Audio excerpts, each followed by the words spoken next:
Hello everyone. Today we're going to be addressing an issue that it seems to be happening with the 2011 to 2016 Super Duties, but I've also read on forums that it could be happening to the 17s, 18s, and 19s as well. But the issue that we have with this truck is a no crank or a brief crank, and even if the truck does get running, you might not be able to get it out of park. This happened to my wife the other day, of course, while she had a horse trailer hooked up to it. The first problem she had was she stopped for fuel, shut the truck off, went to start the truck, turned the key to the start position. The starter would engage for a brief second and then stop cranking. Eventually, it cranked long enough to start the engine. However, this red parking light, or the red P here, or the orange P, that tells you what gear it's in. See when you shift it, how it moves like that. That was not glowing orange. It was flickering, kind of flashing really quickly, intermittently, on and off. And that was inhibiting the truck from starting because it would think it was in park and then it wouldn't think it was in park, so it would stop cranking as a safety feature. Eventually, she got the truck running. So I told her, she called me and told me what was going on. I told her just keep the truck running, don't shut it off. Okay. So then she stops at a rest stop. You know, she's out of town, a couple states away, and she puts a transmission in park, goes and takes care of the dog, whatever, and checks on the trailer, comes back, and now the transmission won't shift out of park. And once again, the letter P is not orange, it's white, just like that. And it's kind of flickering like that. I'm just kind of wiggling the shifter here to kind of simulate what it would look like. It would look like that. The other thing too is when she would shut the key off, if you pulled back on the shifter, you'd get a warning message up here that said shift to park. So fortunately, I'll get this right off the bat here for you guys earlier in the video in case some of you are stranded. If you have this problem, there's a way around it. All you got to do is pull this little shifter boot back here. Just back far enough like this. You can even take it off completely if you want. But in the mechanisms here, you're going to see a little solenoid. This little piece right here, this is a little shift interlock solenoid. And it's working correctly now. So I'm going to show you how it works.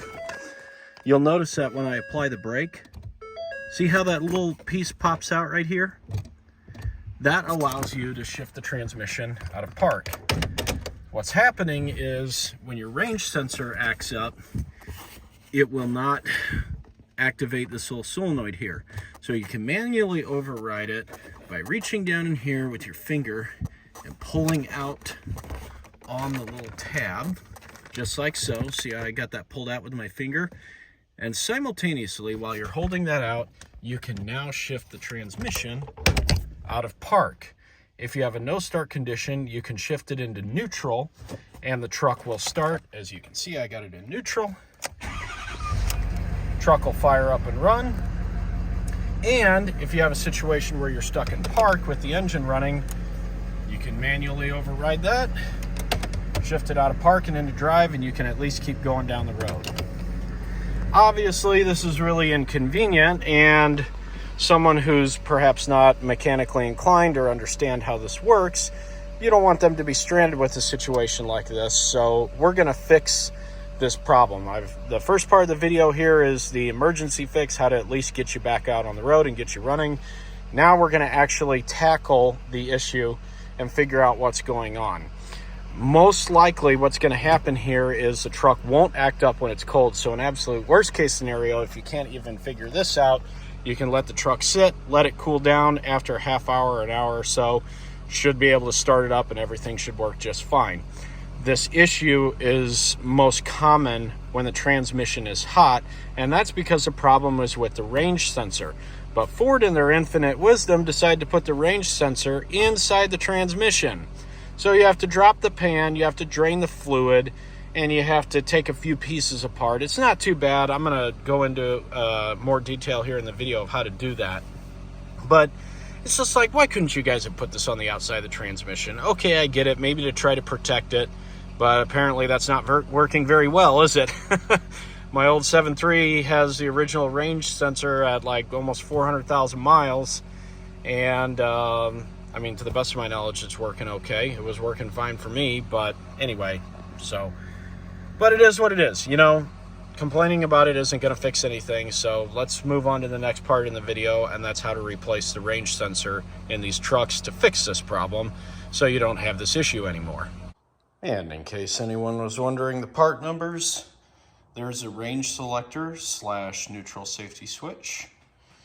Here's a transmission fluid filter and the pan gasket, and then you'll need approximately 10 quarts of Mercon LV compatible transmission fluid.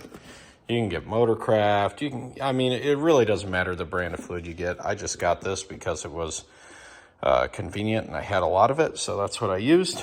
This is Mercon LV compatible, as you can see. All right, step one. To Ford's credit, they at least gave you a transmission fluid drain plug here. So we're going to remove the transmission drain plug and drain the fluid. If I can get my ratchet spinning the correct way, we'll take that out. There we go. Got our drain pan ready. And out comes the fluid. It's a little brown, so probably needed to be changed anyway. And we're going to let that fluid drain. And yes, I know my upper oil pan is leaking. What 6.7 isn't? That is a job for another day. Meantime, we're going to get this fixed. So drain the transmission fluid, and then we're going to get our 8mm socket out here and take all the pan bolts off, lower the pan, and pull the filter out. We're going to replace the gasket and the filter while we're at it. The gasket is reusable in case you can't find one, but I like to replace it just to be safe. It's only 20 bucks, and I'd rather only do this job once and play it safe. So that is coming up next. Now we're going to take all the pan bolts out. It's nice to have a little swivel here so you can get these ones on the back because you can't get on them with a regular socket properly. So get yourself a little swivel socket, and they'll come right out. Now what you're going to want to do is leave one in the opposing corners of the pan. So I'm going to leave that one in and leave this one in here.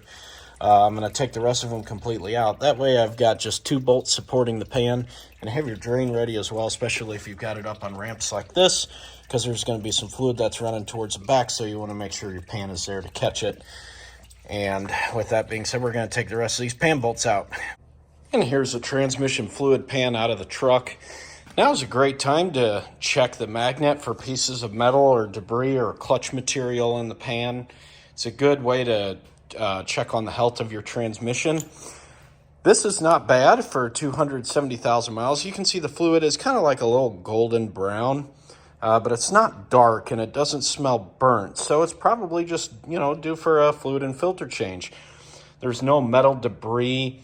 There's no large chunks of metal stuck to the magnet. It's just little fine shavings, you know, little, it's almost like a dust or like a paste at this point. But that's normal for a truck with this many miles on it. So this is a good sign. I like to see the fluid or the transmission fluid pan and the magnet in this condition. It's a good sign that the transmission is healthy overall. So a good fluid and filter change is going to be some good maintenance for this truck. So here is the transmission with the pan removed. The filter is right here. We're going to replace this filter while we're at it. And we're also going to pull this reusable gasket off. But again, I'm just going to replace it because it's only 20 bucks. And I would just rather do it to play it safe. So we're going to pull this gasket off here. Set that off to the side. Now, the range sensor, as you can see, is inside the transmission. Here's a shift cable that comes from the shifter column inside the truck, and then the range sensor is on the inside. So to a certain extent, I can see how they would think that moving this inside the transmission would help keep it safe. You know, it's in a nice clean environment, it's got fluid around it and all that, but it's not exposed to the elements out here and the dust and the mud and debris and all that other stuff. But nevertheless, it has still failed, so we got to get it out of here. The first thing that we need to do is we need to release we need to release this little clip here, and we're gonna do that by taking a little pocket screwdriver here, and we're gonna pop this little clip up, and then we're gonna slide the tab back. I'm not gonna be able to do this on camera because it takes two hands, but you pull that little tab up, and then you slide this back.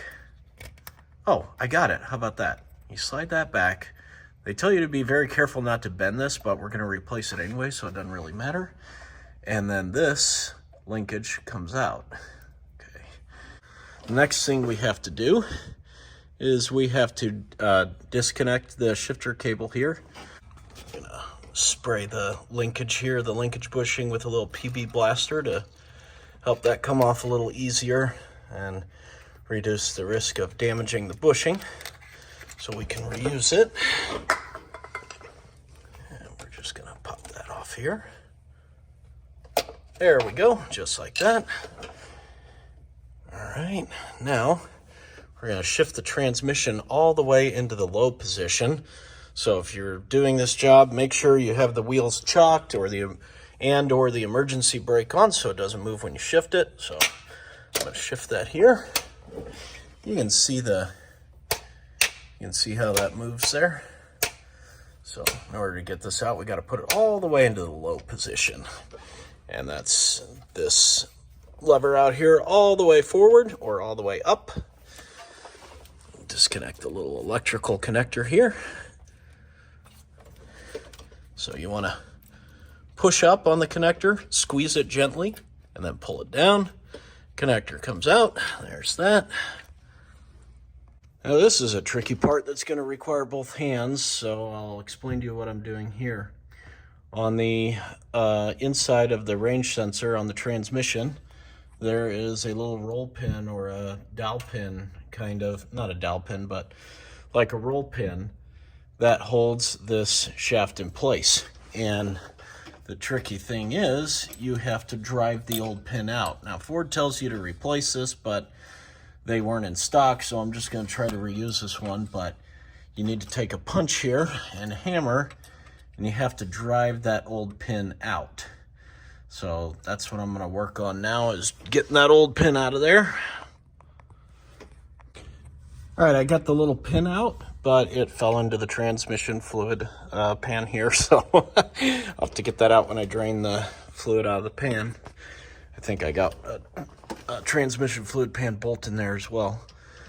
So now that we have that little pin out, this linkage will slide out just like so.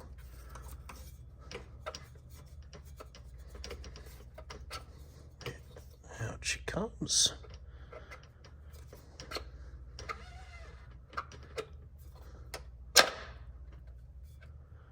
There we go. There's that. We'll set that on around there. Now, get our range sensor out the rest of the way. You'll notice right up here it's still connected to the parking pawl linkage. That goes to the back of the transmission, so we're just going to have to work with that here. There it goes. And out comes the old range sensor. There you are. This is what causes the problem. So we'll go get the new one here. It's pretty much reverse procedure. We'll put the new one back in. We'll change the filter, replace that, put the new gasket on, put the pan back on, fill it back up with fluid, and we'll see how she works. All right, so I've got the new range sensor / neutral safety switch in. It wasn't too bad, but it is a little frustrating, and the best piece of advice I can give is don't force it. If it's not going into place smoothly, something's wrong. You know, try a different way. I had to work with it for several minutes before I got it to line up properly. Another thing too that you want to make sure is on the plastic range sensor here, make sure this little opening here lines up with the little pin right up in there, so that way the range sensor stays in place. Let's see, yep, there we go, right up in there, because otherwise the range sensor will move freely and not do its job. So you want to make sure that that little opening there, that little notch, lines up with the pin. so it holds that in place. The parking pawl lever is probably going to have to be put back in before you reinstall this, so you'll just have to work with it. Once you got it lined up, you'll have to hold this up into the transmission because it's going to be spring loaded against the little retainer there that kind of helps the shifter and everything stay in position as you shift it. And while you're putting pressure on that to hold it in place, just kind of work this little bracket in slowly but surely, line it up, and then take your little roll pin there and just use a punch. Punch it in to about the halfway point. Now you'll see, like on the tip of the roll there, the tip of the roll pin, it's a little bit more narrow. Use that to kind of feel your way around and get it to line up. Make sure that this is all the way in the low position, and then hook this other linkage up here, which looks like it's valve body control. Yep, that looks to be the case. And that's pretty much it. There's not too much else to it. A little frustrating, but like I said, if it's not going in smoothly, don't force it. Something's not right. Try a different way. Now let's take the filter off and see what the filter looks like. Here is the old filter. And you can't really see much, but what I like to do is just get a glimpse of what I can in there, make sure there's no concerning debris or clutch material, and I don't see anything in there, and I don't hear anything when I shake it around, so it's a good sign that, once again, the transmission's healthy. Just need a little maintenance with the fluid and filter there. We're going to get our new filter here. Put the new filter in, along with the gasket and the pan. Clean the pan up a bit and put that back together. Got the new filter on. Make sure that this moves through all the gear positions. We got park, reverse, neutral, drive, manual, 2, and 1. Looks good. We'll return this back to the park position. Put this back on here. There we go. That's back on. All right, so the rest of it was pretty straightforward. Put the pan back on, tighten the bolts, put the plug back in, fill it up with fluid. I put 8 quarts of fluid in it and let it warm up. I drove it, ran it through all the gears. Everything's driving fine. It was about just barely at the add mark on the dipstick, so I added 1 more quart. That seems to have the fluid in the normal range. And obviously, I already know it's going to start and run because I've been driving it and warming the fluid up, because this problem occurs when the transmission fluid temperature is hot, or warm rather, normal operating temperature. And as you can see, we've got the red park indicator. When I pull on that, it goes away, let it go, comes back. Truck starts up just fine. There's no codes. It shifts properly. Everything's working as it should. Shifts out of park. All the lights are working properly.